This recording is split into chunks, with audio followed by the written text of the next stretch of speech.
Before we know anything about her, before the bombs, the blood, the reveal, Reze is just a girl at a coffee shop who's kind to a broke guy who can't pay his bill. That's it. That's the whole first impression. And that's the trap this video wants to pull apart. Not was Reze lying, obviously she was, on a mission level. The better question is, how much of it was a lie? To understand Reze, you have to understand what she was built to be before she ever met Denji. She's a product of a Soviet weapons program, a child turned into a living bomb, raised under a handler, with a devil contract that costs her memories every time she uses her full power. That detail matters more than it seems. Every time Reze goes all out, she loses pieces of who she is. Her identity is quite literally unstable currency.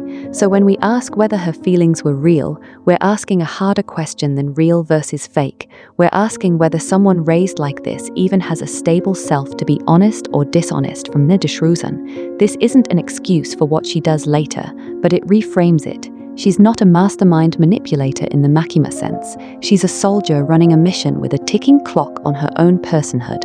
Here's the uncomfortable thing about rewatching the date scenes. Almost none of the mission-critical information Reze needed required her to be warm. She could have stayed distant and still gathered what she needed on Denji as a devil hunter with a valuable heart. Instead, she teases him, listens to him, remembers small details, gets visibly frustrated when he's dense. None of that reads like tradecraft. It reads like someone slipping into a version of intimacy she was never supposed to want. That doesn't erase the mission, it complicates it. The most honest reading isn't she was performing the whole time, or she totally meant every word. It's that both were happening at once, layered on top of each other, and she may not have known where one ended and the other began. It's worth putting Reze next to Power here, because the show clearly wants you to. Both are framed as monsters first, a fiend, a bomb. Both find something like real affection through Denji almost by accident, in ways that seem to surprise them more than anyone. But their arcs resolve in opposite directions. Power's bond with Denji becomes an anchor that humanizes her permanently. Reze's bond becomes something she has to sacrifice to complete her mission, or maybe something the mission sacrifices for her, depending on how you read that final scene. The contrast is the point. Chainsaw Man keeps testing whether connection can survive contact with violence and utility. Power's story says sometimes it can. Reze's story says sometimes the world doesn't give you the chance to find out. The Make-A-Wish bike ride is the scene everyone remembers, and it deserves a slow look.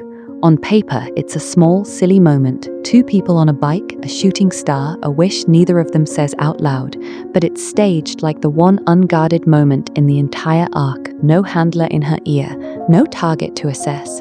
Just two damaged people accidentally being honest with each other for about 30 seconds. Whether or not Reze's wish was about escaping her handler, escaping the mission, or something softer and more specific to Denji, the show deliberately never confirms it. That ambiguity isn't a flaw, it's the whole emotional thesis of her character. We don't get to know for certain, because she may not have known for certain either. It's hard not to notice that Reze functions as a kind of thematic trial run for Makima later in the story, someone who gets close to Denji through manufactured warmth in service of something bigger than him. Chainsaw Man uses her arc to ask an early version of the question it spends the rest of the series exploring. Can Denji tell the difference between being loved and being used, and does it matter to him if he can't?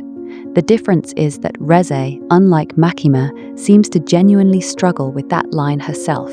That struggle is what earns her sympathy Makima never gets from most readers.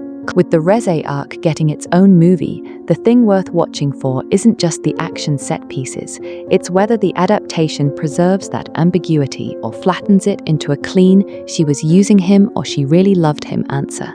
Because the manga's answer, if it has one, is that both are true, and that's exactly what makes her one of the saddest characters in the whole series. So, was Reze ever really lying? Maybe the more honest answer is, she was telling two truths at once and never got to choose between them. The messy grey areas of love and violence. Hit subscribe and turn on the bell so you never miss an upload. Drop a comment below.